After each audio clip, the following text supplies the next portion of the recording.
नमस्कार, सगरमाथा टेलिभिजनको प्रस्तुति एसटिभी च्याटमा यहाँलाई स्वागत छ। म सुनिल दाहाल। पछिल्लो समय मुलुकमा निकै निराशा छ। आम मानिसमा विश्वास गुमेको छ। निराशाका कारण विभिन्न खालका घटना परिघटनाहरू भइरहेका छन् र घटनाहरू यतिसम्म भएका छन् कि युवा पुस्तामा जुन खालको निराशा एउटा भाषा स्थापित भएको छ, यो मुलुकमा केही पनि गर्न सकिँदैन र यो मुलुकमा बस्नु भनेको आफूले आफूलाई नै आत्मघात र विश्वासघात गर्नु भन्ने खालको एक किसिमको त्यो खालको भाष्य तय भइसके पछाडि दिनमा 3600 युवाले मुलुक पनि छोडिरहेका छन्। त्यो खालको सरकारी तथ्याङ्क पनि छ र यो निराशाले विभिन्न खालका विभिन्न प्रकृतिका विभिन्न प्रवृत्तिका निराशाले मानिसहरू आत्मदाहसम्म गर्न पुगेका छन्, आत्महत्यासम्म गर्न पुगेका छन् र त्यो पछिल्लो समय निकै बाक्लिएको छ। अझ सञ्चार माध्यमको विकास र विस्तारले गर्दाखेरि त्यस्ता खालका घटनाहरू सर्वत्र सार्वजनिक पनि भइरहेका छन् र मुलुकमा एक किसिमको त्रास पनि देखिएको छ। पछिल्लो पटक राइडर विशेष गरी पठाउ चालक गणेश नेपालीको आत्मदाह घटना भयो र पछिल्लो समय 3वटा घटनाले एक किसिमको त्रास ल्यायो अथवा एक किसिमको संशय ल्यायो। यो समाज कतातर्फ जाँदैछ र समाजको परिवेश कस्तो बन्दैछ। अब यो विषयमा राज्य संयन्त्रले कति सचेत हुनुपर्छ र यसको लागि कस्तो खालको उपाय अपनाउनुपर्छ, किनकि मानिसहरू विविध कारणले गर्दाखेरि आत्मदाह र आत्महत्यासम्म गर्न पुग्दैछन् र यसले डरलाग्दो रूप लिन्छ कि भन्ने चिन्ता पनि आम मानिसहरूले र आम बुझेका मानिसहरूले त्यो खालको चिन्ता पनि व्यक्त गरिरहेका छन्। आज हामी विशेष गरी यो पछिल्ला आत्मदाह आत्महत्याको घटना र यसको कारण र कारक र यसलाई कसरी निरुत्साहित गर्ने र कसरी समाजलाई सकारात्मक सन्देश दिएर यो मुलुकमा अथवा समाजमा बाँच्न सकिन्छ र प्रतिष्ठाका साथ बाँच्न सकिन्छ अथवा बाँच्न सक्ने त्यो खालको क्षमता फेरि उत्पन्न गर्न सकिन्छ भन्ने विषयलाई बढी केन्द्रमा राखेर सन्देशमूलक खालको एउटा छलफल गर्दैछौँ। किनकि यो घटनाले गर्दाखेरि विभिन्न खालका टीका टिप्पणी विश्लेषण र राजनीतिक रङ समेत दिँदाखेरि समाजमा अर्को खालको दुर्घटना त हुन सक्दैन भन्ने चिन्ता पनि बढेको छ। आज हामी यो विषयलाई बढी केन्द्रमा राखेर पछिल्ला केही घटनाहरू आत्मदाह र आत्महत्याका केही घटनाहरूको दृष्टान्त राखेर छलफल गर्दैछौँ। आजको यो छलफलमा मसँग सहभागी हुनुहुन्छ नेपाली सेनाका पूर्व उपरथी मोटिभेसन स्पिकर काउन्सिलर डाक्टर आस बहादुर तामाङ। यहाँलाई स्वागत छ। धन्यवाद यस कार्यक्रम निमन्त्रण गर्नुभएकोमा। साथै सम्पूर्ण दर्शक महानुभावहरूमा पनि मेरो नमस्कार छ। आराम हुन्छ? सबै ठिक छ। डाक्टर साहब, तपाईँ लामो समय नेपाली सेनामा सेवा दिनुभयो र त्यसमा रहेर तपाईँले नेपाली सेनामा सेवाका साथै तपाईँले चाहिँ मोटिभेसन स्पिकरको रूपमा पनि काम गर्नुभयो, काउन्सिलरको रूपमा पनि काम गर्नुभयो।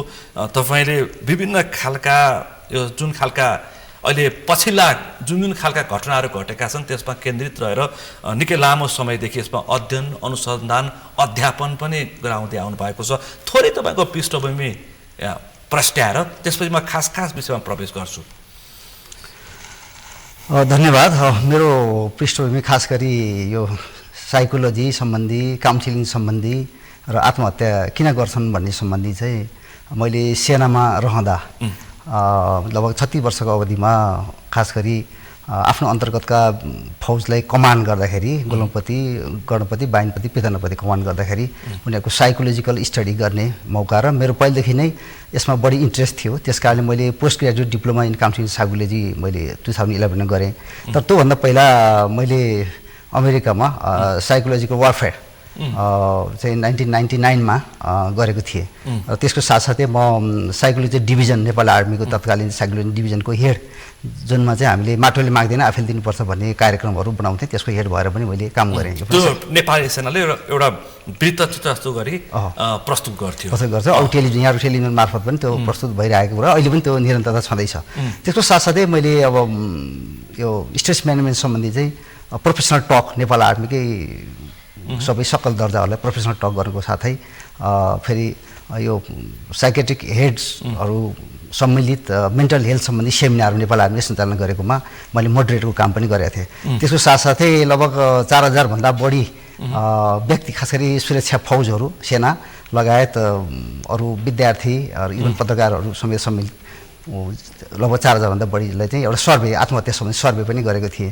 त्यो 4,000 भन्दा बढीमा आत्महत्या सम्बन्धी आत्मदाह सम्बन्धी सर्वे पनि तपाईँले 13-14 क्वेसनर राखेर सर्वे पनि गरेको थिएँ। विभिन्न क्षेत्र व्यवसायमा आबद्धहरूसँग तपाईँले त्यो मत सर्वेक्षण गर्नुभयो। त्यसको साथसाथै अरू अब मोटिभेसन क्लासहरू मोरल सम्बन्धी साथसाथै लिडरसिप सम्बन्धी र अहिले आत्महत्या सम्बन्धी किन बढेछ भने स्ट्रेस म्यानेजमेन्ट सम्बन्धी चाहिँ म नेपाल आर्मीको वार कलेजमा पनि कमान्डेन्ट पनि भएको र अरू स्कुलहरूमा पनि प्रतिष्ठानहरूमा खरिपाटी लगायत एनसिसीको यो उनीहरूको प्रोग्राम हुन्छ कार्यक्रम हुन्छ त्यसको समेत र विभिन्न स्थानमा जस्तै पूर्वमा हुँदाखेरि त त्यहाँ कर्मचारीहरू दिने तालिममा एउटा पूर्वको टेक्निकल युनिभर्सिटीको उसमा पनि त्यहाँको स्टाफहरूमा पनि मैले एउटा काउन्सिलिङको रूपमा चाहिँ काम गरेको थिएँ र अहिले पनि केही हदसम्म मैले आफ्नो हिसाबले स्वयंसेवकको रूपमा पनि कसैलाई केही आवश्यक पर्छ अथवा सायद मनोविज्ञान सम्बन्धी मेन्टल हेल्थ सम्बन्धी केही सुधार हुन सक्छ भने मैले जानेको कुराहरू चाहिँ सेयर गर्ने गरिरहेको छु र त्यही अनुसार मैले 4-5 अहिले पनि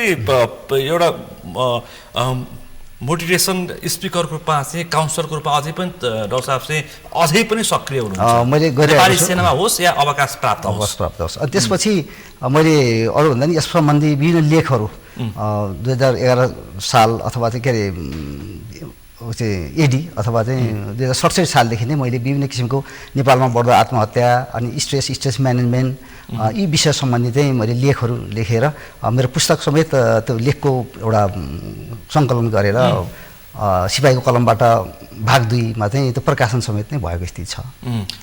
यो विषय चाहिँ लेख रचना प्रकाशन मार्फत पनि समाजलाई के योगदान दिन सकिन्छ भन्न डाक्टर साहबको प्रयास जारी छ। डाक्टर साहब एउटा नेपाली सेनाको एउटा पूर्व उपरथी अथवा उपरथीको हैसियतमा अवकाश प्राप्त हुनुभयो, त्यसपछि गएर मोटिभेसन स्पिकरको रूपमा पनि तपाईँ लामो समयदेखि नेपाली सेना होस् या बाहिर आउँदाखेरि पनि काम गर्दै आउनुहुन्छ। त्यो सँगै देश विदेशको पनि अनुभव छ, सँगै तपाईँले अर्को महत्त्वपूर्ण चाहिँ मत सर्वेक्षण गर्नुभयो। विभिन्न क्षेत्र व्यवसायमा आबद्धहरूलाई यो किन हुन्छ, मान्छे किन मानसिक तनावमा पर्छन्, मान्छे किन डिप्रेसनसम्म पुगेर आत्महत्यासम्म गर्न पुग्छन् भन्ने विषयको मत सर्वेक्षण पनि गर्नुभयो। फेरि डाक्टर साहब सोही कानुनको पनि विद्यार्थी होइन? मैले बिएल कम्प्लिट गरेको हो, कारण त्यो बेला 3 वर्ष थियो, बिएल पनि गरेको हो। डाक्टर साहबको अध्ययन चाहिँ विभिन्न क्षेत्र विभिन्न विषयमा पनि अध्ययन भयो। मैले भने यो कानुन चाहिँ पहिला गाउँतिर पढेर आउँदाखेरि उच्च शिक्षा हासिल गर्ने क्रममा आइएल नेपाल ल क्याम्पसमा भर्ना भएको थिएँ। तत्कालीन अवस्थामा यही नै राम्रो हुन्छ भन्ने स्थिति भयो, आफूले चाहेको पढ्न सक्ने स्थिति पनि भएन साइन्सहरू, त्यो त बाध्यता जस्तो पनि भयो, किसिमको सजिलो बाध्यता। त्यसको पछि अब यो काउन्सिलिङ साइकोलोजी मैले आफ्नो इन्ट्रेस्ट एकदम चाहन, किनभने धेरै मनोविज्ञान सम्बन्धी पहिलेदेखि मनका कुरा जान्ने त्यो सम्म र धेरै अवसर चाहिँ यस्तै किसिमको यो अलिकति मेन्टल बिरामीहरू बढ्दो विश्वमै स्ट्रेस अफ के अरे एज शताब्दी चाहिँ स्ट्रेसफुल शताब्दी भन्छ यो शताब्दी चाहिँ शताब्दी, किनभने 21औं शताब्दी चाहिँ मानसिक तनावको शताब्दी भन्छ। किनभने हुन त मान्छे सर्वश्रेष्ठ प्राणी हो, तापनि सबभन्दा बढी झै झगडा युद्ध महायुद्ध लगायत मान्छेको कारणबाट आज इन्भाइरोमेन्टल डिजास्टरदेखि लिएर यी सबै चिजहरू भइरहेको स्थिति छ भने मान्छेले मानसिक तनावले चाहिँ धेरै मान्छे खास के हो, किन आत्महत्या गर्छन्, किन चाहिँ अरू रोग लाग्छ भनिन्छ नि। विश्वमै अहिले हेर्ने हो भने जस्तै आत्महत्या हुँदाखेरि लगभग 70-80% आत्महत्या चाहिँ मानसिक रोगको कारणबाटै हुन्छ र सरस्वती विश्वमै हेर्ने हो भने पनि विश्वको डाटा अनुसार पनि 15-20% चाहिँ पपुलेसन मानसिक रोगसँग सम्बन्धित छन् भनिन्छ। नेपालको एउटा सर्वेले त कति 5-7% मानसिक रोगीहरू छन् भनिन्छ र आगामी दिनमा यो मिडियाको हिसाबले अहिलेको विभिन्न किसिमको अभाव, बेरोजगार र अहिलेको परिस्थितिमा अझै मानसिक रोगको स्थिति चाहिँ अझै बढ्दो देखिन्छ। त्यही हिसाबले पनि यसलाई हामीले प्रायोरिटी दिनुपर्छ भन्ने हो। अब पछिल्लो घटनाको एउटा दृष्टान्त राखेर पछिल्लो बहुचर्चित एकजना पठाउ राइडर अथवा राइडरले एउटा सामान्य वाद विवादको कारणले गर्दाखेरि उनले आत्मदाह गरे, गणेश नेपाली। त्यस पछाडि यो मुलुकमा यो बहुत चर्चाको विषय बनेको छ यो हप्ता र यसमा पक्ष विपक्ष सडकदेखि सदनसम्म विषय उठान भएको छ र एक किसिमको सेटलमेन्टको प्रयास पनि भइरहेको छ। यो गणेश नेपालीको दृष्टान्त राखेर म छलफल अगाडि बढाउँछु। यो मानिसहरू मानसिक तनावमा किन जान्छन्, के कारण र कारक के हुँदो रहेछ, र त्यसको परिघटना कहाँसम्म पुग्दो रहेछ डक्टर आफैले भोगेको अनुभव कुनै छ कि अथवा आफूले अध्ययन अथवा अध्यापन गराउँदाखेरि बुझेको कुरा के छ अब अलिकति ब्याकग्राउन्डमै जाउँ यसमा हामीले कुनै एउटा घटना स्पेसिफिक मानिसलाई बुझ्ने भाषामा डाक्टर साहबले स्पष्ट पारिदिनु पर्यो धेरै कुराहरू छन् यसमा घर घरको रोग हो यो आजको दिनमा अहिले मैले भनिहालेँ यो चिन्ताले चितासम्म पुर्याउँछ भन्ने हाम्रो पुरानो भनाइ चिन्ताले चितासम्म पुर्याउँछ धेरै चिन्ता गऱ्यो भने हामी मृत्युसम्म हुन्छ भन्न खोजेको हो त्यसपछि हामीले घाँटी हेरेर हाड निल्नु भन्ने पनि हाम्रै उखानमा छ अहिले पछिल्लो समयमा चाहिँ अरू घोडा चढो भनेर आफै धुरी नचढ्नु भन्ने छ अर्को चाहिँ कसैले थाहा नपाए नि भगवान्ले थाहा पाउँछ है त्यस्तो नराम्रो काम नगर्नु भन्ने पनि छ होइन नबिराउनु नडराउनु भन्ने पनि छ तर अर्को कुरा के छ भने अहिले अलिकति पूर्वीय सभ्यता पश्चिम सभ्यता मान्यता मूल्य मान्यतामा अलिकति हामी पश्चिमी सभ्यतातर्फ अथवा आर्थिकमुखी धनमुखी भनौँ अनि इन्डिभिजुअल व्यक्तिमुखी अलिक बढी हुन थालेको देखिएको अहिले पछिल्लो समयमा र नेपालमै हेर्ने हो भने दुई चारवटा घटना हेर्ने हो भने यो मानसिक तनाव र मानसिक रोग बढ्नमा चाहिँ ठुलो रोल खेलेको छ जस्तै एउटा उदाहरण दिन्छु म हामीले जस्तै विभिन्न किसिमको नाकाबन्दीहरू सयौँ त्यसमध्ये पनि राजनीतिक परिवर्तनहरू सयौँ त्यसमा विद्यार्थी कालमा पनि हामीलाई पढाइ नभएर एउटा त्यो बेला पनि टेन्सन हुन्थ्यो विद्यार्थी कालमा पढाइ नहुँदाखेरि त्योभन्दा ठुलो कुरो के हो भने 10 वर्षे दण्ड भयो 52 देखि 62 सम्म त्यो बेलाको 17,000 भन्दा बढी मरेको त्यो अनुसारको घाइते र अरू बसाइ सराई घर छोड्नुपर्ने स्थितिमा कति दुःखदायी थियो होला अब बितेर जानुभएको स्थिति घाइते भएको स्थिति र आफूले देखेको अवस्थामा चाहे सुरक्षा फौज होस् चाहे त्यो बेलाको विद्रोही होस् चाहे चाहिँ समाज होस् उनलाई कति स्ट्रेस थियो होला त्यो कारणबाट पनि कति चाहिँ PTSD भन्छ पोस्ट ट्रमेटिक स्ट्रेस डिसअर्डर पछिसम्म पनि भएको देखिन्छ एउटा मेन घटना त्यो छ दोस्रो घटना अब अहिले 2072 को भूकम्पमा हालाकि यो बारपाकमा चाहिँ बढी केन्द्रबिन्दु भएको थियो तर काठमाडौँ लगायत हाम्रो यो काठमाडौँ वरिपरि जिल्लाहरूमा धेरै नोक्सान पर्यो 9,000 भन्दा बढी मृत्यु अब लाखौँ घरहरू भत्किए अब त्यस्तो घाइतेहरू भए त्यो बेला पनि हामी पराक्रममा जाँदाखेरि अझै पनि त्यसको अलिकति केही अलि हल्लिने बित्तिकै पराक्रम आयो भनेर अझै पनि हामी तर्सिरहेका हुन्छौँ भने घर भत्किने मान्छे त्यतिखेर मान्छेहरू बित्ने र ती विभिन्न परिस्थिति देख्ने सुन्ने व्यक्तिको चाहिँ मनस्थिति पनि त्यो अनुसारको चाहिँ अलिकति मनोवैज्ञानिक प्रभाव परेको देखिन्छ र त्यो बेलामा पनि मान्छेहरू कति आत्महत्या गरेको स्थिति थियो आफ्नो जिन्दगी भरेर लगाएर बनाएको घर भत्किँदाखेरि अब पछिल्लो समयमा आएर COVID-19 त्यो बेलामा पनि आफ्नो व्यवसायहरू गर्छु भनेर बसेको मान्छे घरबाट निस्किन नपाउने स्थिति विश्व नै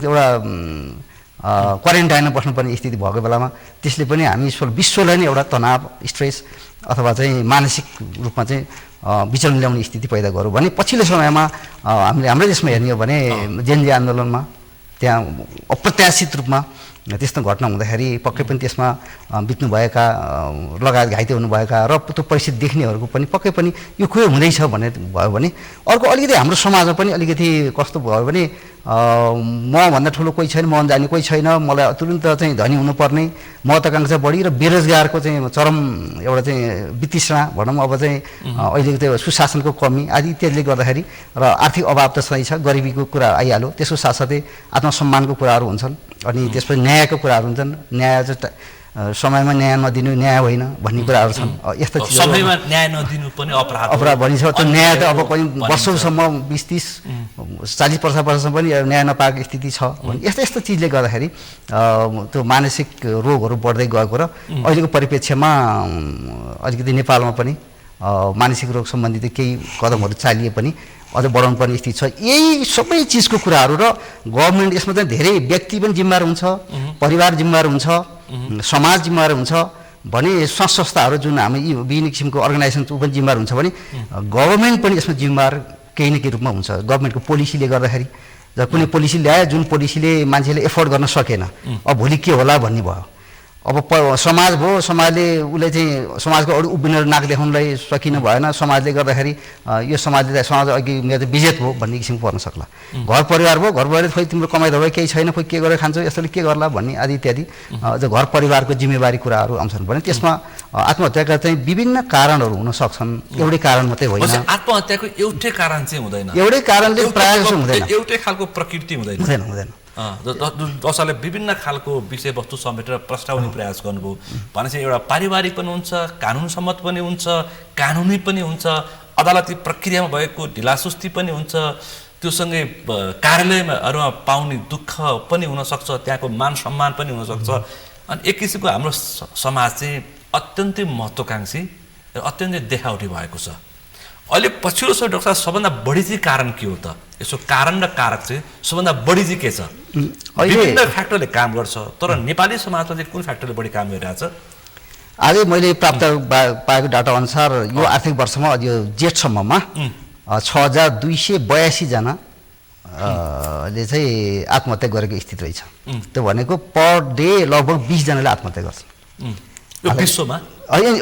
नेपालमा विश्वको त स्थिति अर्कै छ। विश्वमा चाहिँ वर्षेनी 7,20,000 भन्दा बढी चाहिँ आत्महत्या गरेको स्थिति छ वर्षेनी चाहिँ।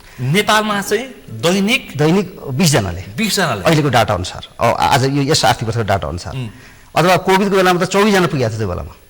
सबभन्दा बढी त्यो यसो हेर्ने हो भने हामीले कोशी प्रदेशमा छ आत्महत्या गर्ने, इलाम झापामा। त्यो पूर्व कोशी प्रदेशपछि बढी आत्महत्याको सङ्ख्या छ। यसबाट के देखिन्छ भने एकदम दुर्गम, गरिब अथवा अशिक्षितले मात्रै होइन भन्ने देखिन्छ। यो चाहिँ विभिन्न किसिमको जात जाति, क्षेत्र, विभिन्न ओहदा, लिङ्ग, जस्तै अब विभिन्न जस्तै पत्रकारै होला, वरिष्ठ कर्मचारी होला, व्यापारी होला, यी सबै चिजहरू चाहिँ गएको दुई वर्ष अगाडि एकजना सम्पादकले नै बल्खुमा बागमतीमा हाम फाल्दै आफ्नो ज्यान गुमाए होइन। भनेपछि डाक्टर साहब अब यसको चाहिँ अब यसलाई त पहिला निरुत्साहित पार्नुपर्छ हामीले होइन।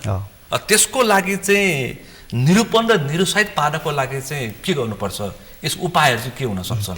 यसमा अलिकति कारणमा यहाँले भन्नुभयो, अलिकति कारणमा जाँदाखेरि चाहिँ यहाँले भन्नुभयो अब हामीले भनेको कुरा छ। सबभन्दा पहिला त आर्थिक सामाजिक अब त्यसपछि मनोवैज्ञानिक व्यक्तिगत कारणहरू र वस्तु। त्यसबाट चाहिँ मैले अर्को प्रश्न जोडेँ, नेपाली समाजलाई चाहिँ यो रोगले सबभन्दा बढी कुन कारणले गाजेको छ?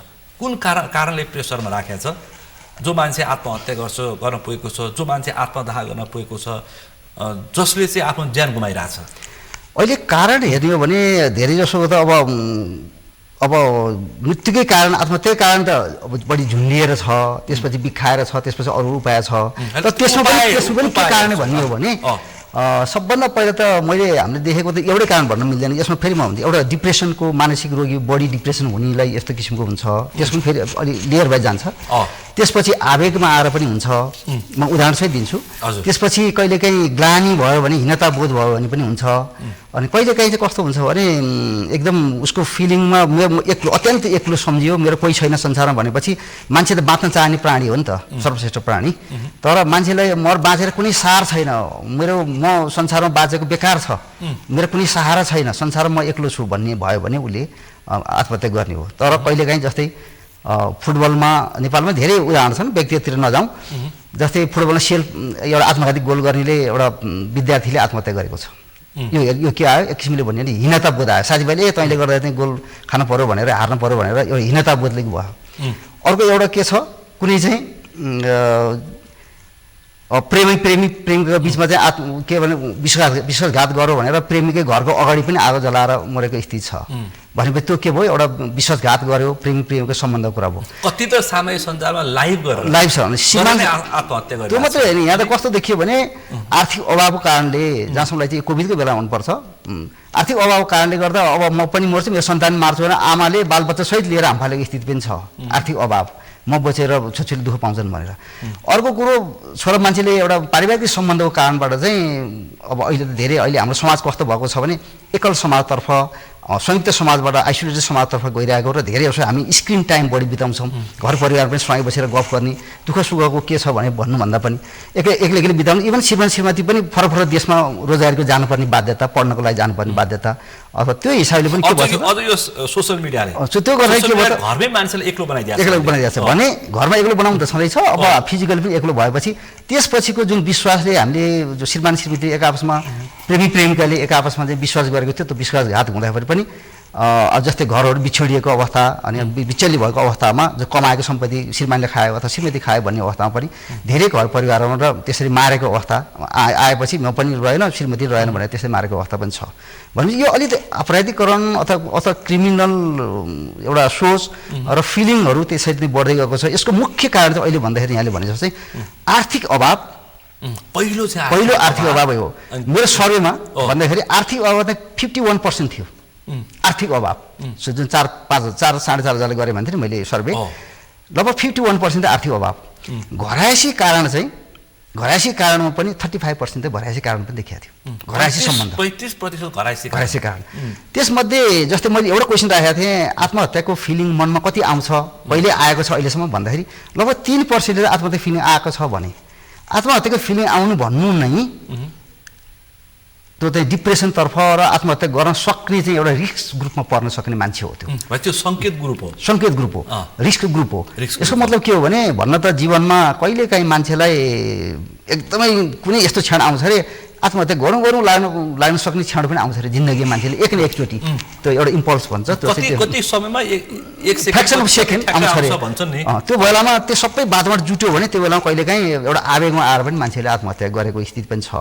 त्यस कारणले हामी आत्महत्या गरेकै उदाहरण अरू लिने हो भने जस्तै हिटलरले आत्महत्या गरेको स्थिति छ नि त। जस्तै जापानमा सेकेन्ड वर्ल्ड वरमा जुन उनीहरू हारेपछि शत्रु हातबाट मर्नुभन्दा आफै मरेर आत्महत्या गर्दा राम्रो भनेर एउटा उनीहरूको राष्ट्रिय गौरवको हिसाबले गर्दा आत्महत्या गरेको स्थिति छ। हाम्रो देशमा पनि अमर सिंह थापा लगायत चाहिँ आत्महत्या गरेको स्थिति। तर यो कारण फरक छन्। कुनै देशमा जस्तै हाम्रैमा यो योगमायाले अरुण योगमायाको ग्रुप उहाँको एउटा मोटिभेसनमा अब तत्कालीन राणा शासनको विरुद्धमा सोसाइटीमा चेन्ज ल्याउने महिला अधिकारको आदि बारेमा चाहिँ राखेर 10 जनाले चाहिँ जल समाधि अथवा चाहिँ त्यो बेलामा आत्महत्या गरेको स्थिति छ भनेपछि सबै एउटै कारणले हुँदैन। कुनै कारण चाहिँ सरकारको विरुद्धमा पनि आत्महत्या गरेको देखिन्छ। कुनै देशमा त त्यसले गर्दा सरकारको नीति पनि चेन्ज भएको स्थिति छ भने तर यो गलत परिपाटी हुनु भएन कि भोलि आत्महत्या गरेपछि सरकारले पनि झुक्ने रहेछ सबै चिज व्यवस्थापन हुने रहेछ भनेर त्यसतिर प्रोत्साहन गर्ने स्थिति पनि हुनु भएन। तर यसमा चाहिँ गभर्मेन्टको पनि ठुलो रोल हुन्छ कि नीति व्यवसायमा व्यवसाय गर्दा गर्दै फसेर पनि आत्महत्या गरिरहेछन्। पछिल्लो एउटा घटना त्यो पनि सार्वजनिक भएको छ।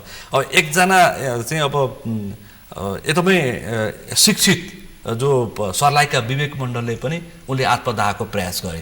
शिक्षित मान्छे काम गरिरहेको मान्छे होइन। त्यसपछि केही वर्ष अगाडि बानेश्वरको जो संसद भवन अगाडि प्रेम प्रसाद आचार्यले त्यहाँ जलेर आत्मदाह गरे। उनले चाहिँ आफ्नो व्यवसाय कारण देखाएका छन्। व्यवसायमा हरेक प्रयास गरे कहीँ पनि सफल हुन सकेपछि म यो ठाउँमा पुगेँ भनेर उनले नोट लेखेर आफ्नो ज्यान गुमाए। भनेपछि नेपालको सन्दर्भमा चाहिँ डाक्टर साहब यो पछिल्ला घटनाहरू तपाईँले जुन पेस गर्नुभयो कुन वर्ग समूह चाहिँ बढी यसमा चाहिँ तडफिएको छ कुन चाहिँ वर्ग समूह उमेर समूह? अहिले तत्काल भन्दाखेरि चाहिँ सबै चाहिँ प्रभावित छ। सबै समूह सबै मैले भने सबै क्षेत्र सबै चाहिँ व्यवसायहरू यसमा अथवा जुनसुकै काममा क्षेत्रमा लाग्ने जुनसुकै उमेर पनि। तर अलिक धेरै जसो चाहिँ के छ भने जस्तै बालबालिका हेर्ने हो भने लगभग ओभरअल आत्महत्या गरेर हेर्ने हो भने लगभग 55% जति चाहिँ छोरा मान्छेले गरेको स्थिति छ। त छोरी मान्छेहरूले चाहिँ बढी एटेम्प्ट गरेको देखिया छ।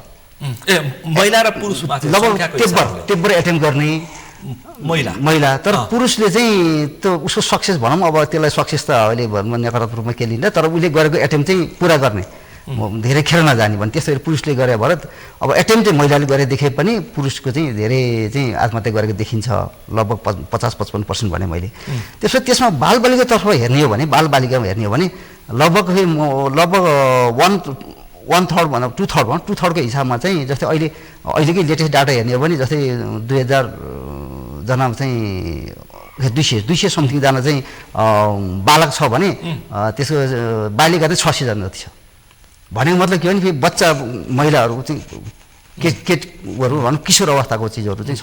किशोरीहरूमा चाहिँ बढी हुन्छ आत्महत्याको सङ्ख्या बढी के हुन्छ भने जस्तै अस्ति यहाँले थाहा पाउनु पनि 13-14 वर्षको बच्चाले एउटा चाहिँ एउटा गेम खेलेर बाउको पैसा लाखमा पैसा डुबाएपछि गएपछि ऊ आफैले आत्महत्या गरेको स्थिति।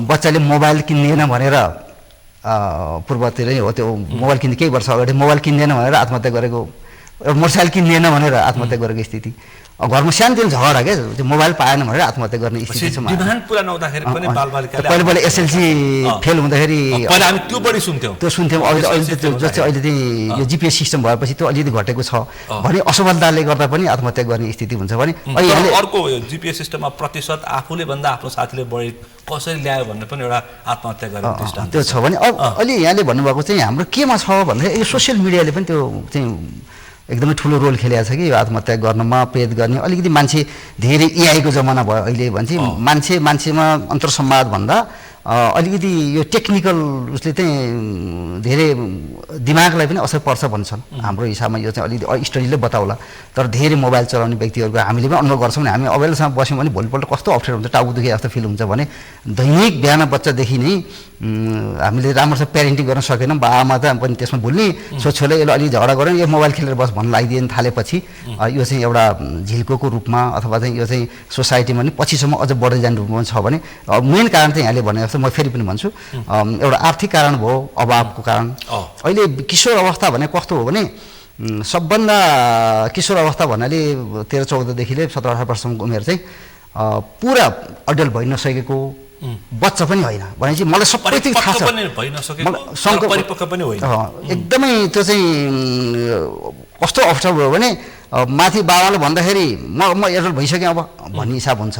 फेरि शारीरिक विभिन्न परिवर्तनहरू पनि केटाकेटीमा बढी देखिन्छ त्यो बेलामा हर्मोनहरूको कुराले गर्दाखेरि। अनि सबभन्दा बढी चाहिँ जसले चाहिँ बाआमा प्यारेन्ट अथवा गुरुहरूलाई बढी अब मेरो विरोधी शत्रु ठान्ने उमेर पनि त्यही हो। जीवन नगर मान्छे यस्तो नआयो भने चाहिँ यो छोरी मान्छेलाई बाहिर जानुहुन्न भने अझ महिलाहरूमा त्यो छ, यसो गर्नुहुन्न, यसो गर, सधैँ पढ, तैँले गरेर खाँदैनस् भनेर अलि यस्तो किसिमको नेगेटिभ कुराहरू भनेर प्यारेन्टिङ गतिले नहुँदाखेरि पनि। अनि अर्को कुरो फेरि अहिले धेरै होस्टेलहरूमा पढाउनु छोड्ने, आफ्नो परिवारमा नखाने र बाबा पनि व्यस्त दुइटै काममा लाग्ने, त्यो कारणले गर्दाखेरि अरूको भरमा छोडिदिनु पर्ने र मुख्य महत्त्वपूर्ण सिक्ने समय यो हाम्रो सिग्मन्ड फ्राइड लगायत अरू यो मनोवैज्ञानिकहरूले के भनेको छ भने बच्चा उमेरमा राम्रो प्यारेन्टिङ भएन भने त्यसको चाहिँ पछिसम्म पनि एउटा कन्सियस अनकन्सियस र यो सेमी कन्सियस कुराहरू गरेका छन्। किनभने बच्चामा जे हुन्छ पछिसम्म पनि त्यो लुकेर बसेको हुन्छ, त्यो रिफ्लेक्ट हुन्छ।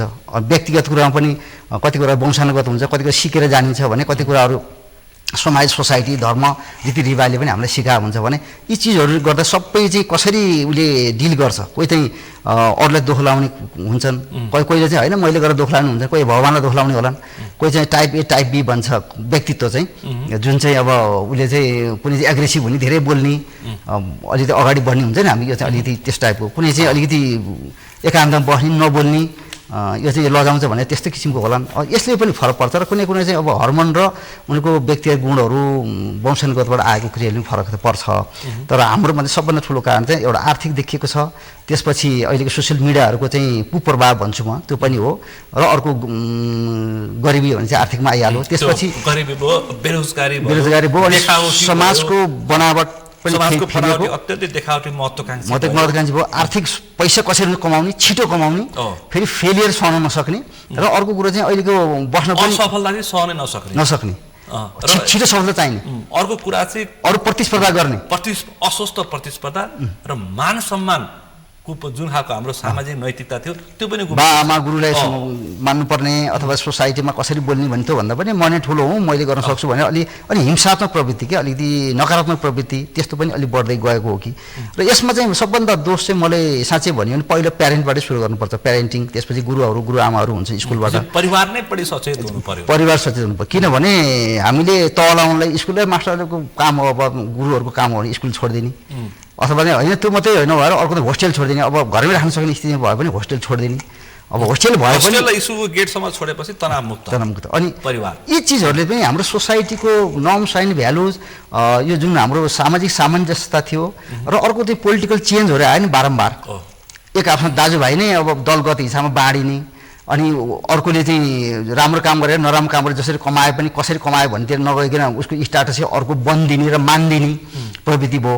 अनि घुस खाएर होस् या भ्रष्टाचार गरेर होस् ऊ समाजमा चाहिँ समाजमा आर्थिक रूप बलियो छ भने त्यसलाई मान्दिने। अनि अर्को चाहिँ कस्तो भयो भने बोलेको मात्रै पिछो बित्ने, नबोलेको चाहिँ केही नहुने, सोझा साझा जो न्याय नपाउने गरिब हुन्छ नि निमुखा त्यो भइदियो स्थिति नीतिले पनि त्यसलाई चाहिँ अलि पेल्दै लयो भने राज्यको नीति पनि यसो कारण र बाधक आउँछ। यस्तै नीतिको कारण पनि कहीँ मैले भने विश्वमा त्यस्तो परिवर्तनहरू भएको छ र विश्वमा चाहिँ त्यो नीतिले कति चेन्ज पनि भएको छ भने यी चिजहरू चाहिँ हामीले सबै ख्याल गर्नुपर्ने हुन्छ। अर्गनाइजेसनको कुराहरू जागिरी छ भने जागिरमा चाहिँ पक्षपात भएर प्रमोसनको फरक पर्ने अथवा त्यहाँ पनि अलिकति गुटबन्दीहरू हुन सक्ने। अझ बढी चाहिँ प्राइभेट सेक्टरको जबमा चाकरीमा चाहिँ हाकिमको प्रेसरले गर्दाखेरि कति वित्तीय संस्थानमा हामीले पूर्वमा 1 वर्ष अगाडि देख्यौँ एकजना ब्रान्च म्यानेजरले आत्महत्या गरे। त्यो कामको प्रेसर थेक्न नसकेर, हाकिमको प्रेसर थेक्न नसकेर, दबाब थेक्न नसकेर उनले ज्यान ठाले। भनेपछि डक्टरले भने जस्तो डक्टरको अनुभवमा चाहिँ बुझाइमा चाहिँ अध्ययनले चाहिँ एउटै प्रकारको हुँदैन। डिप्रेसन आत्महत्यासम्म आत्मदाहसम्म पुग्नुको लागि एउटै प्रकार हुन्न, विविध फ्याक्टरले यो काम गरिरहेछ। डक्टर अब यो त नेपाली समाजको लागि कति चिन्ताको विषय हो यो चाहिँ विश्वको लागि पनि चिन्ता हो भने नेपालको लागि पनि चिन्ताको विषय हो। अझ नेपालमा मैले भने विभिन्न कारणले बढेको छ, अविकसित विकसित मुलुकमा जाँदैछौँ। अझ यो के भने जब मान्छे मानसिक रूपमा स्वास्थ्य हुँदैन भने उबाट के आशा गर्ने? भोलि अहिले के भयो भने घर घरमा धेर थोर। अनि अर्को कुरा हामीले स्वीकार्नुपर्ने कुरा के हो भने मानसिक रोग हुनु अलि लक्षण देखिनु भनेको अहिलेको हिसाबले विभिन्न कारणले हुनसक्छ। सबैमा केही न केही दुःख त भइहाल्छ, जीवन त सङ्घर्ष छ, दुःख पनि छ, प्रतिस्पर्धा छ, भोलि के होला भन्ने चिन्ता छ। अझ हामी त विगतको चाहिँ पश्चाताप गर्ने, भोलिकोलाई बढी चिन्ता गर्नेमा बिता हुन्छौँ, त्यो गर्नु हुँदैन। सोसाइटी त्यस्तो छ वर्तमानलाई। अनि भोलि छोरीहरूलाई चाहिँ के गर्ला भनेर छोरी बाबाआमाले छोरीहरू चिन्ता गर्ने। अनि छोरीहरूको पढाइको लागि हाम्रो देशमा केही छैन, विदेशै जानुपर्छ। कसरी हुन्छ 10+2 पास गर्ने बित्तिकै विदेशको चाहिँ तानाबाना बुन्ने, अनि भिसा लागेन भने पनि टेन्सन, गयो भने फेरि त्यहाँ गएर कमाएर काम गरेर पढ्न पाइन्न भन्यो भने त्यो नीति चेन्ज भइरहेछ अहिले। त्यो भयो भने टेन्सन। ल म अहिले कति विदेश गएर जस्तो जापानदेखि लिएर बेलायतदेखि लिएर अमेरिकामा बस्ने नेपालीहरूको पनि हामीले बुझेअनुसार खास गरी विद्यार्थीहरूलाई पनि टेन्सन मुक्त धेरै छैन र टेन्सन बढी छ भन्ने हामीले थाहा पाएको कुरा के हो भने यहाँबाट पैसा कन्टिन्यू पठाउनलाई समस्या पर्न सक्ने स्थिति बाआमाले। भनेपछि नेपालमा मात्र नेपाल बाहिर पुगेका नेपालीहरू कामको सिलसिला पुगेका जो छन् त्यो मानसिक तनावले त्यहाँ पनि उनीहरूले आत्महत्या गरिरहेछन्। अब उदाहरणै छ नि त, जापानमा हेर्नुहोस् त कति 2 दर्जन जति कति आत्महत्या गरिसक्यो भन्ने समाचार आइरहेको छ। क्यानाडामा ठाउँ ठाउँमा भने त्यहाँ पनि रुखमा के पैसा फल्दैन, त्यहाँ पनि दुःखै गर्नुपर्छ र त्यो नीति अनुसार त्यहाँको कडा कडा नीतिहरू आउने क्रममा पनि त्यो इफेक्टिभ परिरहेको हुन्छ भने त्यस किन जानु पर्यो, पहिला किन पठाइयो, किन गयो भने अहिले यहाँले भन्नु पनि कति दैनिक 3600 कतिजना चाहिँ बाहिर जाने स्थितिहरू। अब हाम्रो धेरै जनसङ्ख्या लाखौँ जनसङ्ख्या बाहिर रहेको स्थितिमा त्यहाँबाट कहिलेकाहीँ हाम्रो पनि फोन आएर हुन्छ, ए कमाइ भएन यहाँ यस्तो गाह्रो बोल्नु न, त्यहाँ एउटा केही खोजिदिनु पऱ्यो भन्ने कुरा अथवा त्यहाँ के छ कसो छ भन्ने कुरा आइरहेको हुन्छ। अनि उसलाई त के हुन्छ भने केही होला भनेर जाँदाखेरि नभएपछि के हुन्छ, त्यही हो निराश हुने। भनेपछि यो चिज चाहिँ हाम्रो यहाँको बाबामा मात्रै होइन, यहाँ बस्ने व्यवसायी मात्रै होइन, यहाँ पनि विद्यार्थी मात्रै होइन, इभन मैले कति सब अवस्था देखेको त गुरुहरूको पनि अब प्रोफेसरहरू समेत बाहिर गएको पलायन भएको स्थिति छ नि त कति अवस्थामा विभिन्न कारणले, किनभने केही होला भनेर भने अब गुरुले राम्रो बाटो देखाउनु पर्ने स्थितिमा। दृष्टान्त छ डाक्टर साहब, गङ्गालाल हस्पिटलको नियुक्तिमा एकजना डाक्टर साहबले चाहिँ त्यो नियुक्तिमा चाहिँ राजनीतिक दबाब पर्यो भनेर उनले मुलुकै छोडेर हिँड्थे। उनले एउटा लामो बिलौना लेखेर छोडेर मुलुक छोडेर उनले हिँड्थे। त्यो पनि कारण हुनसक्छ भोलिका दिनमा। यो चिज चाहिँ त्यो अहिले मैले भनिहालेँ, कुनै एउटा व्यक्तिलाई, एउटा संस्थालाई अथवा एउटा नीतिलाई, एउटा सरकारलाई मात्रै दोष दिनुभन्दा हामीले अब होल अफ गभर्मेन्ट एयरपोर्ट्स अथवा होल रूपमा चाहिँ हेर्नुपर्ने हुन्छ कि हामी सबै मानसिक रोगको निम्त्याउनलाई चाहिँ त्यसको कारक पत्ते छौँ केही न केही रूपमा। कोही घटी कोही बढी होला र कुन तह अनुसार होला। बच्चामा चाहिँ बालबच्चाहरू आमा प्यारेन्ट्सको होला, त्यसपछि विद्यालयमा शिक्षकहरूको होला, पछि गएपछि अर्गनाइजेसन जुनसम्म उसले नोकरी गर्छ त्यसको होला, गभर्मेन्टले बनाउने पोलिसीको होला। तर कोही न कोही रूपमा चाहिँ त्यो छ भने अब अहिलेको मानसिक यस्तो अवस्थामा चाहिँ अलिकति हामीले मानसिक रोगलाई रोग होइन यो निको हुन्छ, यसलाई न्यूनीकरण गर्नुतर्फ चाहिँ कडा स्टेप समयमै इभन गभर्मेन्टले लगायत विभिन्न अर्गनाइजेसन र परिवारमै चाल्नुपर्ने हुन्छ। त्यसमा आउँछु। त्यसभन्दा अगाडि अहिलेको यो युवा पुस्ता छ, पछि यो अहिले झन् जेएनजी पुस्ता, अस्तिको भदौ 23 र 24 गतिको विद्रोह जेएनजी पुस्ता, उसको असन्तुष्टिको आक्रोश हो। त्यो पोखियो, 17 जना नाबालकहरूले ज्यान गुमाए। भनेपछि जेएनजी पुस्तादेखि वृद्ध पुस्ता समेत यो खालको तनावमा छ।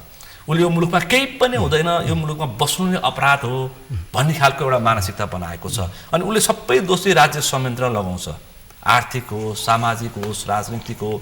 यही नेताहरूले गर्दाखेरि हाम्रो केही पनि नहुने भयो।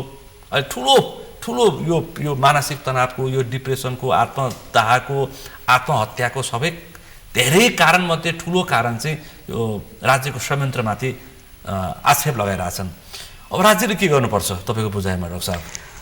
अब राज्यले अहिले पनि भने एउटा सर्वप्रथम त हामी विभिन्न फ्याक्टरले काम गर्छ भन्यौँ, तर ठुलो फ्याक्टर चाहिँ यो देखिया छ अहिले, आर्थिक, सामाजिक, राजनीतिक जे भने पनि राज्यले गर्न सकेन। अब यसको मुख्य कारण चाहिँ आर्थिक कुरा भयो भने आर्थिक सुधार्न पर्यो, उन्नति, परिवारमा घर घरमा बसेर यहीँ बसेर आफ्नो परिवार पाल्न सक्ने, पढेकोले जागिर अथवा नोकरी पाउन सक्ने आफ्नो क्षमता अनुसारको, त्यसपछि बुढापाकाहरूले समेत पनि आफ्नो परिवारमा चाहिँ मिल्ने किसिमको वातावरण, बाहिर जान नमिल्ने वातावरण र यस्तै किसिमका चाहिँ नीति पोलिसीहरू गरेर आफ्नै देशमा उत्पादनमुखी भन्छ, विभिन्न किसिमको उद्योग धन्दा, व्यवसाय, जस्तै पर्यटन हुनसक्छ, कृषि हुनसक्छ। हाम्रो यहाँ जस्तै यो चाहिँ धेरै सम्भाव्यता छ भने नेपालमा के छैन? नेपाल जस्तो सुन्दर देश, सुरक्षान सम्बन्ध देश कहीँ छैन। उयो हामीले धेरै वर्ष चाहिँ सुनको कटोरीले भिख माग्छौँ भन्ने छ नि, त्यो त भइरहेको छ त भने अब कचौरा बोकेर भिख माग्ने नेपाली भन्छन्। अब कति चाहिँ हामी पछाडि परेर अरूको भर पर्ने, हामीसँग कस्तुरी छ, कस्तुरी बिना छ, त्यो कस्तुरी भयो भने हामी बिना खोज्दै हिँड कहाँ छ भनेर अनि विभिन्न किसिमको धाइरहेछौँ। अर्को कुरो के छ भने हामीले आफूले गर्नुपर्छ भनेर व्यक्ति पनि आफै सचेत हुनु पर्यो, समाज सचेत हुनु पर्यो र यही समाजबाट नियुक्ति गर्ने मान्छे, चुन्ने मान्छे, निर्वाचन हुन त त्यही हो नि त भने ऊ व्यक्तिहरूलाई कसरी करेक्सन गर्न सकिन्छ। सायद सम्भवतः यो गत निर्वाचनको प्रतिफल झट्टै हेर्दाखेरि पनि मान्छे आजित भएर 2324 गतिको जयन्ती विद्रोह, त्यसपछि फागुन 21 को निर्वाचन रसाले भाँच्दो शब्दै प्रयोग गर्ने आजित भएर अति भएर ती पुराना व्यक्तिहरू नेतृत्वको अनुहार इरिटेसन भएर त्यो खालको परिणाम आयो भन्ने पनि ठुलो बुझाइ छ, ठुलो खालको बुझाइ छ। रसा पनि त्यो लागिरहेको छ। सम्भवतः त्यही हिसाबले हामी जाँदा सधैँ निराशा मात्रै बोक्नुहुन्न र कसले गर्ने त? जस्तै हाम्रै समाज हो, हामीले नगरे कहिले गर्ने, अहिले नगरे कहिले गर्ने? अब निराशाको पोको बोक्ने समाज, त्यो फेजको हामीलाई त्यो खालको व्याख्या गरिएको छ। त्यस कारण अलिकति म भन्छु यो गभर्मेन्टले गर्नुपर्ने काम चाहिँ पहिलो कुरो नीति निर्माणमा, पोलिसी मेकिङमा, निष्पक्षतामा, कानुनगत हिसाब मैले भने कानुनको हिसाबमा पनि न्याय समयमा पाउनु पर्यो एउटा। दोस्रो कुरो भ्रष्टाचारको कुराहरू, भ्रष्टाचारमा चाहिँ एकदम पारदर्शिता अथवा चाहिँ ट्रान्सपरेन्सी हुनु पर्यो। सबैले पाउने नोकरी अथवा चाहिँ कुनै ठाउँमा अपर्च्युनिटी पाउने ठाउँमा चाहिँ दक्षताको आधारमा होइन, उसको चाहिँ योग्यताको आधारमा हुनु पर्यो। त्यसको साथसाथै मानिसमा यो स्थिति हुनु पर्यो कि हामी यहाँ बस्दा हामीले न्याय पाउँछौँ र हामीले एउटा जीविकोपार्जन गर्न सक्छौँ भन्ने भावना र यहाँ पक्षपात छैन, गर्नेले पाउन सक्छ भन्ने। र कहिलेकाहीँ म भन्छु नबोल्नेको पनि पिछो बिग्नुपर्छ, नबोल्नेको पनि पिछो बिग्रिन्छ। यो हाम्रो भुइँ मान्छेहरूको छ नि, भुइँ मान्छे जो को अवस्थाहरूलाई उहाँलाई कसरी सुधार गर्ने र उहाँलाई कसरी प्रायोरिटी दिने। अब स्वास्थ्यको कुरा गर्दाखेरि मैले भने अब स्वास्थ्य उपचार गर्ने हो भने संविधानको धारा 35 मा त सबैलाई चाहिँ स्वास्थ्य सम्बन्धी दिएको छ। तर अहिले के छ त? मानसिक स्थिति के छ त? मानसिक स्वास्थ्यको स्थिति के छ त? अहिले 1 देखि 3 लाख जनतालाई एउटा साइकेट्री मुस्किलले छ।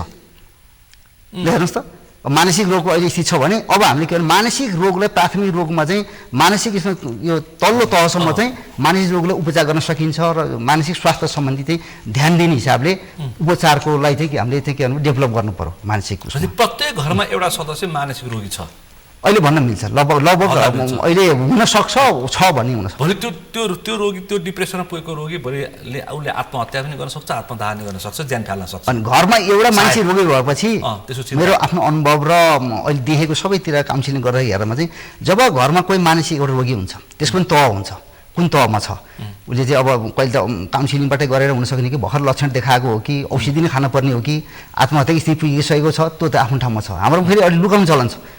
मानसिक रोगी चाहिँ मानसिक हाम्रो समाजको ट्याबु भन्छ, हाम्रो समाजको चाहिँ मान्यता यस्तो छ कि अब कुनै त्यो शब्दै प्रयोग गर्ने बहुलाउने भन्छ शब्द, त्यो शब्द प्रयोग गर्ने एउटा भने यसो गरेर भन्ने हुन्छ, ओहो मनको कुरा लुकाउने, आत्महत्या गरौँ लाग्ने भयो भने पनि त्यो कुरा नभन्ने, भन्नुहुन्न भन्ने।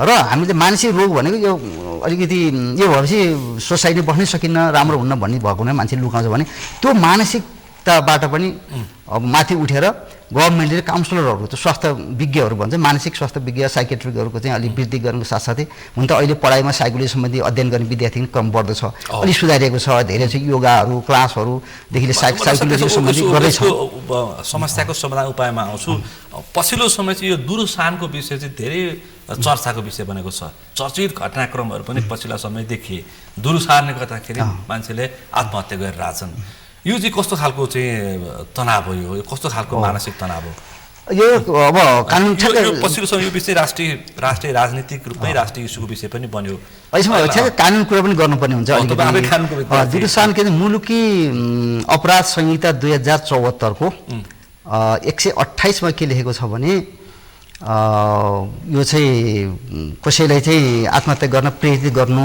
दबाब दिनु वातावरण बनाउनु त्यो चाहिँ अपराध हो भनेको छ पहिला थिएन आत्महत्या गर्नेले एटेम्प्ट गर्यो भने त्यो अपराध हो भन्थे त्यो आत्महत्या गर्नेले बचेको छ भने उसले कारबाही हुन्थ्यो जो आत्महत्याको प्रयास गर्यो त्यो चाहिँ अपराध हुन्थ्यो अपराध रूपमा मानिन्थ्यो अझ त्यो पहिला भने हाम्रो भनाइमा त पश्चिमी दर्शनमा पनि भनेको छ पाप यो त पापी हो यो त नर्कमा जान्छ त्यस्तो हुन्छ भन्थे भने त्यो हेर्ने त्यसमै फरक थियो भने शास्त्रमा लेखेको छ अहिले चाहिँ मानसिक रोगको कारणबाट आत्महत्या गरेर गर्न खोजेर बत्ती मान्छेलाई प्रहरीमा लाने होइन अस्पताल लानुपर्छ मानसिक अस्पताल लान्छ भने विकास भएको त्यो राम्रो कुरा हो किनभने मानसिक बिरामीले त्यस्तो भएको हो नि भन्ने एउटा त हाम्रो पक्ष भएको छ भने अर्को दुरुसाहनको कुरा गर्नु पनि जसले चाहिँ आत्महत्या गर्नलाई प्रेरित गर्छ उक्साउँछ सहयोग गर्छ दबाब दिन्छ गणेश पछिल्लो दृष्टान्त गणेश नेपालको पनि त्यही रूपमा व्याख्या गरिएको छ नि 5 वर्षसम्म कैद र 50,000 जरिवाना पनि लेखिएको छ तर अहिले यहाँले भन्नुभयो नि यो आरोप छ नि मलाई शङ्का लाग्छ यसले यसो भनेको थियो त्यो होइन यसलाई चाहिँ एकदमै विश्वासिलो चाहिँ प्रमाणको आधारमा उसले दबाब दिएको उसले चाहिँ त्यो वातावरण बनाएको सहयोग गरेको पुष्टि चाहिँ हुनुपर्छ भनेर विभिन्न सर्वोच्च अदालतले नजिरो पनि स्थापना भएको छ यो चाहिँ त्यस कारणले धेरै गाह्रो छ प्रमाणित गर्नुपर्ने कति अवस्थामा चाहिँ धेरै लुकाएको अवस्था छ आत्महत्या हुन्छ गाउँघरतिर खासमा हुनु भएपछि कति अवस्थामा चाहिँ त्यो टिप्सको रूपमा भन्छ क्या बाहिर आउने भनेर टिप्सको मात्रै आइसबर्गको त भित्र त कति हुन्छ कति छ भनिन्छ तर अहिले हातमा सामाजिक सञ्जाल पुगेको हुनाले धेरै घटनाहरू आएको जस्तो चाहिँ भान भइरहेको एउटा समस्या सारांशमा के भन्न सकिन्छ भने दुरुसान गर्नेलाई फर द फर्स्ट टाइम कानुनी व्यवस्थाले चाहिँ आवश्यक पुष्टि भएमा कारबाही हुन्छ भनेपछि को कारबाहीमा पर्छ भन्ने कुरो त अब छानबिन सबै उसले गर्दा गर्ने हो र कसले कति बेहोर्नुपर्छ कति जवाफदेहिता भनेको त कानुनले गर्ने कुराहरू हुन् जसले यहाँले अहिले उल्लेख गर्नुभएको छ आगामी दिन त्यस्ता घटनाहरू घट्लान् यो चिजहरूमा चाहिँ कति व्यक्तिगत रूपमा चाहिँ जिम्मेवार होला कति गर्दै संस्थागत रूपमा कुनै चाहिँ इन्स्टिट्युसन चाहिँ जिम्मेवार होला कुनै चाहिँ अर्गनाइजेसन जिम्मेवार होला भने कुनै चाहिँ सरकार जिम्मेवार होला यो चिजमा चाहिँ अलिक बहसको विषय छ एकदम सही सवाल उठ्यो यो बहसको विषय छ यो अहिले पछिल्लो समय ठुलो बहसको विषय छ कसै अभियन्ताले यसलाई आफ्नो सामाजिक एजेन्डा पनि बनाइरहेछन् केही सामाजिक अभियन्ताहरूले यसलाई एजेन्डा पनि बनाइरहेछन् राजनीतिक आफ्नो पक्ष पोषणको लागि पनि यिनीहरूले कसैले मुद्दा बनाइरहेछन् यो विषयहरू अहिले पछिल्ला खालका त्यो पनि देखिया छ नि अब नीतिगत रूपमा कसरी बाँध्नुपर्छ डाक्टर साहब मलाई चाहिँ कस्तो भने यस्तो संवेदनशील विषयमा यसलाई वास्तविकतातर्फ प्रेरित भएर आवश्यक छानबिन गरेर त्योतर्फ लाग्नुपर्छ कुनै अरू रङहरू दिनुहुन्न भन्ने मेरो व्यक्तिगत मान्यता छ पछिल्लो समय साथ अधिकांश यस्ता घटनालाई राजनीतिकरण गरिएको छ तर यो चाहिँ क्षेत्रीय कसैले भेगिए कसैले जातीय कसैले राष्ट्रिय इस्युको रूपमा नै राजनीति गरिरहेछन् अहिले पनि राजनीति भइरहेछ यस्ता घटनाका विषयमा यी पछिल्ला घटनाक्रमलाई पनि हामीले अहिले देखिरहेछौँ राजनीतिकरण भइरहेछ यसलाई तपाईँ के भन्नुहुन्छ डाक्टर साहब म त यो वास्तविक सत्य तथ्य छानबिन गरेर वास्तविक दोषी ठहर भइसकेपछि त्यसको आधारमा चाहिँ आवश्यक पहलता लिनुपर्ने जुन चाहिँ खास गरी गभर्मेन्टकै यसमा मुख्य रोल हुन आउँछ भने सबै गभर्मेन्टको थाप्लोमा थुपारेर मात्रै हुँदैन मिडियाकर्मी अब त्यसमा बुद्धिजीवी वर्गहरू मनोवैज्ञानिक विज्ञहरू लगायतका यी सबै चिजहरूले र व्यक्तिगतको पृष्ठभूमिदेखि लिएर के थियो कि एउटै कारण हो त के कारण थियो यी सबै चिजहरू सत्य तथ्य बुझेर अन्य काम गर्न जाति हुन्छ जस्तो लाग्छ तर पछिल्लो समय त यो आम सञ्चारले पनि ठुलो यसलाई काम गरिरहेछ यसलाई कसरी भन्नु घटना बाहिर ल्याएको रूपमा लिने कि सामाजिक रूपमा चाहिँ उत्तेजित बनाएको रूपमा लिने सबैजना चाहिँ संवेदनशील घटनामा उत्तेजित जस्तो देखिएको छ विषयवस्तुहरू। यो चाहिँ संवेदनशील विषय भएको हुनाले कुनै व्यक्तिको ज्यान गइरहेको छ, धेरै दुःखपूर्ण कुरा हो। हाम्रै सोसाइटीमा यस्तो किसिमको हुनु भनेको हाम्रै परिवार गुमेको भने त्यो चाहिँ दुःखपूर्ण कुरो केही पनि छैन। त्यसमा चाहिँ दुईटा कुरा भनिदिनु पर्यो, नीतिगत रूपमा कसरी सुल्झाउन सकिन्छ, यसलाई व्यवस्थित गर्न सकिन्छ सामाजिक रूपमा, अनि अर्को चाहिँ यसलाई चाहिँ अर्थशास्त्र साहबले आहार विहार विचार ध्यान योग अब उपचार पनि भनिन्छ, के गर्न सकिन्छ? मलाई पहिला नीतिगत रूपमा प्रस्ताइदिनुहोस्, त्यसपछि यसको व्यवहारिक रूपमा। अब सर्वप्रथम त प्रिभेन्टिभ तर्फै जानुपर्छ। ओभरअलमा हामीले मानसिक रोगलाई कम गर्नलाई प्रिभेन्टिभ रूपमा, जसमा चाहिँ गभर्मेन्टले नीतिगत रूपमा यहाँले भन्नुभयो नि, हामीले भन्नु नीतिगत रूपमा, त्यसपछि अर्गनाइजेसनहरू विभिन्न इन्स्टिट्युसनहरू विद्यालय सबैले काउन्सिलिङहरूको पनि काउन्सिलरहरू राख्ने, अब क्यारियर काउन्सिलिङ लगायत उसो परेको मानसिक रोग छ भने देखिएको छ भने सुरुमै त्यसलाई चाहिँ सुरुमै चाहिँ प्राथमिक उपचार अथवा सुरुमा चाहिँ त्यो रोकथाम गर्ने क्या, त्यसमा लाग्न नदिन पनि हुन्छ, जनचेतना भयो नि त। अनि लगाइहाल्यो भने पनि त्यसलाई चाहिँ प्रिभेन्सन हुन्छ। कहिले काहीँ औषधि खानु पर्ने भयो औषधि, र त्यसको व्यवस्था आवश्यक व्यवस्था गभर्मेन्ट पनि तहमा पनि पुग्नुपर्छ, र गभर्मेन्टले एउटा अभियानको रूपमा चाहिँ मानसिक रोगलाई उपचार गर्नेतर्फ चाहिँ अभियानको रूपमा चाहिँ कार्यक्रमहरू ल्याउनु पर्छ। तत्कालै भन्छु म चाहिँ यसमा तत्काल सरकारले यसलाई अभियानको रूपमा अभियान ल्याउनु पर्छ। र यस्ता खालका आत्मदाह होस्, आत्महत्या होस्, यो खालको रोगबाट, यो खालको समस्याबाट मूलधन समस्या पर्न सक्छ। अर्को चाहिँ के भने यो आत्महत्या गर्ने कारणहरू कुरा गर्ने, आर्थिक कारण, सामाजिक कारण, यी सबैहरू यी चिजहरूलाई कसरी व्यवस्थापन गर्ने भन्नेतर्फ अध्ययन गरेर, जस्तै आर्थिक सुधार गर्ने त बाहिर किन जानु परिरहेको छ, किन बेरोजगारहरू बाहिर निस्किनु परिरहेको छ, किन परिवारमा घर झगडाहरू परेको छ होइन, के कारणले भइरहेको छ, यी सत्य तथ्यहरूलाई पनि कानुनगत रूपमा पनि समयमै राम्रो तरिका सुल्झाउने हिसाबले चाहिँ नीतिगत व्यवस्था र हाम्रो व्यक्तिको चाहिँ अहिलेको चाहना चाहना त धेरै होलान्, तर आवश्यकता भन्छ नि, जस्तै चाहिँ सर्वप्रथम त घाँस कपासको चाहना हुन्छ। त्यो आवश्यकताको सिद्धान्त मोस्ट लोकको छ नि त, घाँस कपासको सिद्धान्त, त्यही नपुगेको अवस्था छ। त्यसपछि सुरक्षा हुन्छ, रोजगारी सुरक्षा भनिएको छ। त्यसपछि चाहिँ अब मान सम्मानको कुरा होला, सेल्फ एक्चुअलाइजेसन होला, यो चिज त मान्छेले चाहन्छ नि त भने त्यो चिजलाई पूर्ति गर्नुतर्फ गभर्मेन्टको लेभलले पोलिसीको हिसाबले गर्नुपर्छ। अहिले मैले भने किन स्टेज बढी भइरहेछ भन्दै अराजनीतिक अवस्थाहरू, अब अराजनीतिक के भन्छ नि, एउटा उथल पुथलहरू बेला बेलामा भएको भइरहेको हुँदैन, केही पनि हुँदैन यो देशमा, केही पनि 30-40 वर्षमा कति भयो उथल पुथल। हामीले 4-5वटा व्यवस्था परिवर्तन हामीले आफैले देख्यौँ, आफैले भोगिरहेछौँ। जुन खालको धेरै हुनु भएन, अहिले त निराशाको समाज भनिएको छ नेपाली समाजलाई, निराशाको समाज कसैले राम्रो गर्छ भने सपोर्ट गर्ने र विरोधको लागि विरोध पनि गर्नुहुन्न, र कुनै चाहिँ सचाउनु पर्ने छ भने सचाउनु पनि पर्छ। त्यस कारणले यो एउटा चाहिँ राम्रोसँग अध्ययन गरेरै आधार एउटा फ्याक्टमा आधारित रहेर त्यसमा चाहिँ सम्बन्धित पक्षले नीति नियम कानुनहरू बनाउनु पर्छ। विद्यालय स्तरको शिक्षाको पनि यसो महत्त्व देखिन्छ। अवश्य अहिले कस्तो भयो भने मैले क्लासहरूमा पनि विभिन्न कलेजहरू विद्यालयहरूमा क्लासहरू पनि लिन्छु। एउटा हाम्रो मूल्य मान्यता, इथिक्स, इमान्दारिता, इन्टिग्रिटी, लोयल्टी, यी चिजहरू छन् नि। हामीले हाम्रो सोसियल नर्म छ नि, अहिले कुरा नि गरेँ नि। अब घर परिवारमा हामी कसले भने कति टेर्छ त, बाबाआमाले भनेको छोरीले कति टेर्छ हो भने हो, त्यो चिज ल्याउनको लागि। अनि हाम्रो देशको राष्ट्रियताको कुरा पनि छ यहाँ। हाम्रो देश कसरी बच्यो, बलभद्र कुमार, अमरसिंह थापा, जस्तै भक्ति थापा, पृथ्वीनारायण शाहले कसरी नेपालको त्यसपछिको बहादुर शाहहरूबाट कसरी एकीकरण भयो, कसरी लडे, यसलाई जोगाउनु त हाम्रो उहाँ पुर्खाको नाश हो नि त यो भने त्यो चिज पनि त हाम्रो मनभित्र आउनु पऱ्यो नि त। हाम्रो अहिलेको जेनेरेसनभित्र पैसा मात्रै कमाउने, कसरी पैसा कमाउन सकिन्छ भन्नेतिर पनि ध्यान होइन नि, कसरी विदेश जान सकिन्छ त्यो जागृत हुने किसिमको वातावरणलाई सिलेबसमा राख्नु पऱ्यो। नैतिक शिक्षा राख्नु पऱ्यो। पहिलो त थियो, अहिले पनि अलिअलि एडजस्ट गर्ने कोसिस गरिएको छ भने शिक्षा व्यापार हुनु भएन मैले देखेको थिएँ। किनभने हाम्रो 24-25 त युनिभर्सिटी छन्, यी त युनिभर्सिटीमा के कसरी चलिरहेको छ, कतिको चाहिँ व्यवहारिक छ। अरू प्राइभेट स्कुलको गाउँतिर जाने हो भने अहिले म पढ्ने स्कुलमा त्यो बेलामा 300-400 जना हुन्थे, अझ चाहिँ त्यो प्राथमिक विद्यालयमा त अहिले 70-70 जना रहेछन् अहिले गाउँले माध्यमिक विद्यालयमा। घर परिवारै खाली, अब त स्कुलले मर्ज गर्नुपर्ने स्थिति आइरहेको छ। त्यो त विभिन्न कारण होला भने मतलब त्यहाँ पनि पढाउने चिजहरू र कसरी पढाइएको छ, कसरी सञ्चालन गरिएको छ भन्ने चिज हेरेर यसलाई नीतिगत रूपमा राज्यले पनि व्यवस्था गर्ने र त्यसमा सबै जिम्मेवार पक्ष पनि उत्तिकै। यो विषय राजनीति अब राष्ट्रिय समस्याको इस्युको रूपमा बहस र विचार गर्नु पर्यो र नीतिगत समस्याको हल गर्नु पर्यो। अब व्यक्ति स्वयंले चाहिँ अहिले विभिन्न खालका योग गर्ने, अभ्यास गर्ने, एउटा एक किसिमको शारीरिक रूपमा चाहिँ एक्सर्साइज गर्ने अथवा ध्यान केन्द्रमा जाने अथवा ओसोमा जाने अथवा कोही जाने कोही चाहिँ विभिन्न मठ मन्दिर जाने यसबाट मुक्ति पाउनको लागि यो प्रयास भइरहेछ। यो प्रयास चाहिँ कतिको सार्थक हुन्छ?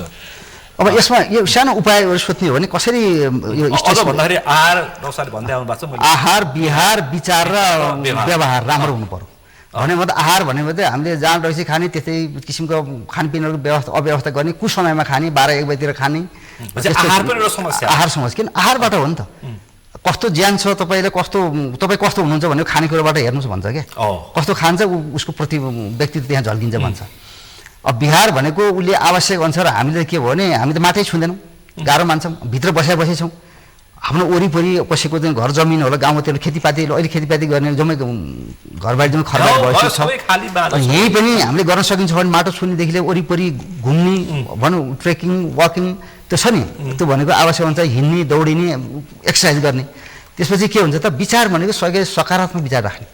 आज यो भएन यो पनि छैन त्यो पनि भएन, ईर्षा डाहा लोभ मोह स्वार्थ यीबाट विमुख भएर मरिलाने केही पनि छैन। एक दिन मरे जानुपर्छ, सबै छोडे जाने हो।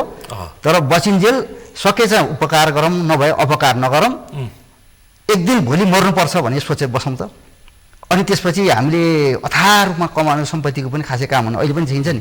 ठुल्ठुला संसारको अरबपतिहरूले आफ्नो सबै चाहिँ दान गरेको स्थिति आफ्नो छोराछोरीलाई नदिएर अरूलाई दान गरेको स्थिति छ भने अल्टिमेटली मान्छे के चाहन्छ त?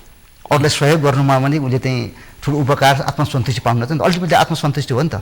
भने कमायो तर मनभित्र चाहिँ सामाजिक सेवाको भाव पनि राख्नु पर्यो मान्छे। मनभित्र चाहिँ पोलेर बसेको छ, कुण्ठा हुन्छ मान्छेहरूसँग। मनभित्र पोलेर बसेको छ भने कसैले पनि आफैलाई कहिलेकाहीँ अरूलाई ढाट्न सक्ला, आँखा छल्न सक्ला, तर आफैलाई छल्न सक्दैन। आत्माले उसलाई चाहिँ नराम्रो काम गरिस् त एक दिन फस्छस् भन्ने हुनसक्छ। यदि फस्छ पनि नडराउनु भनेपछि यसलाई त कलियुग भनिन्छ। कलियुगमा आफैले देख्न भोग्न पाइन्छ भनेर पनि भनिन्छ। त्यस कारणले चाहिँ त्यो चाहिँ ख्याल गर्दै हामीले काम गर्नु पर्यो। र जस्तै आहार विहार कुरा गरेँ मैले। त्यसपछि व्यवहार चाहिँ के भने अरूलाई चिडाउने, बोलेर चिडाउने, विरोधलाई विरोध गर्ने। र अनि अर्को चाहिँ कस्तो हुन्छ भने आफ्नो कन्डक्ट के रुटिनमा चाहिँ एउटा राम्रो रुटिन रूपमा चाहिँ स्वास्थ्यपूर्ण चाहिँ एउटा व्यवहार अथवा स्वास्थ्यपूर्ण चाहिँ दिनचर्या गर्नु पर्यो। कतिखेर खाने, कतिखेर बस्ने, कतिखेर कोसँग बोल्ने होइन। त्यसपछि आफ्नो स्वास्थ्यलाई मानसिक स्वास्थ्यलाई पहिलो प्रायोरिटी स्वास्थ्य नै धनु भन्छौँ नि हामीले। बज्जसँग एकदम ज्यान बिगारेर कमायो अथवा अनेक गरेर कमायो पछि त्यसैले औषधि खाएर अनि सुत्नुपर्ने अवस्था भन्नु औषधि निललाई किन्नुपर्ने अवस्था हुनु भएन भनेर मैले राम्रो व्यवहार गर्नु। उमेर ढल्के पछाडि त्यही कमाएको खाएर अनि सक्ने। अर्को चाहिँ यहाँले भने जस्तो जस्तै मेडिटेसनको कुराहरू आउँछन्, योगा कुरा हुन्छन्, ध्यानका कुरा हुन्छन्। त्यस हिडुल गर्ने, साथीभाइसँग चाहिँ मनोरञ्जनात्मक कार्यक्रमहरू विभिन्न किसिम गर्ने, क्रिएटिभ कामहरू गर्ने, सङ्गीत सुन्ने होइन। अनि त्यसपछि अरू चाहिँ आफ्नो कुनै अफिसहरू छ भने अफिसमा पनि सामाजिक कार्यहरू गर्ने, सरसफाइ काम गर्न सकिन्छ, वृक्षारोपण गर्न सकिएला होइन। अनि अरूको लागि केही गर्न सकिन्छ कि भनेर मनमा राख्यो भने त्यो राम्रो हुन्छ जस्तो मलाई लाग्छ। र यी चिजहरूलाई चाहिँ सधैँ ख्याल गर्ने। अर्को चाहिँ सङ्गीत सुन्ने भन्ने पनि एउटा उ छ।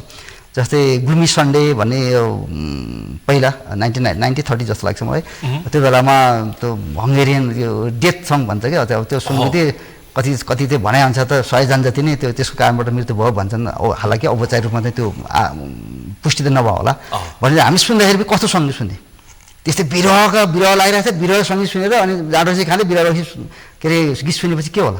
तर ऊर्जाजनक गरौँ न, हामीले गर्न सक्छौँ। म यो देशको सिपाही हुँ होइन, म गर्न सक्छु, हामीले नगरे कहिले गर्ने, यस्तो टाइपको चाहिँ हामीले त्यो चाहिँ सकारात्मक ऊर्जा भन्ने खालको गीत सङ्गीत सुन्यो भने पनि यो खालको डिप्रेसन त्यहाँ जानु पर्यो। सङ्गत त्यस्तो गर्नु बस्न सकिन्छ। सङ्गत गुनाको फल भन्छ नि। सङ्गत भने जस्तै मैले भन्ने गर्छु वरिपरि सबै चाहिँ धुलो छ भने मेरो घर चाहिँ धुलो छैन भन्न हामी नसक्ने स्थिति भइसक्यो। त्यसलाई बिटुलो बनाउने स्थिति भइसक्यो अहिले। त्यस कारणले वरिपरिको सरसफाइ सङ्गत पनि हुन्छ नि। यसो औषधि उपचार आयुर्वेदिक औषधिको उपचार हो कि यी अहिले हामीले गरेका व्याख्या चाहिँ ठुलो उपचार हो? होइन, औषधि उपचार त कस्तो हुन्छ भने त्यो त लास्ट रिसोर्ट भन्छु म त। पहिला त लाग्नै दिनु भएन नि। त्यो औषधि उपचार चाहिँ अन्तिम प्रयास हो। अन्तिम प्रयास यो अहिले हामीले छलफल गरेको थियो पहिलो प्रयास यो गर्नु पर्यो। फेरि एउटा यसको औषधि अचम्म छ, मानसिक रोगको औषधि चाहिँ अचम्म चाहिँ यसको औषधि नै हुँदैन। औषधि छैन। मेन चाहिँ टकिङ थेरापी भन्छ क्या। भनेको उसलाई आफ्नो फिलिङलाई मैले गर्न सक्छु भन्ने भावना जागृत गराइदिने, सेल्फ डिटरमाइन गराइदिने उसलाई म गर्न सक्छु मैले यस्तो पो रहेछ भनेर गर्न सक्ने भावना जगाउने हो। तर अन्तिममा चाहिँ केही त्यो अलि सिरियस भयो भने त औषधि दिने त आफ्नो ठाउँमा छ।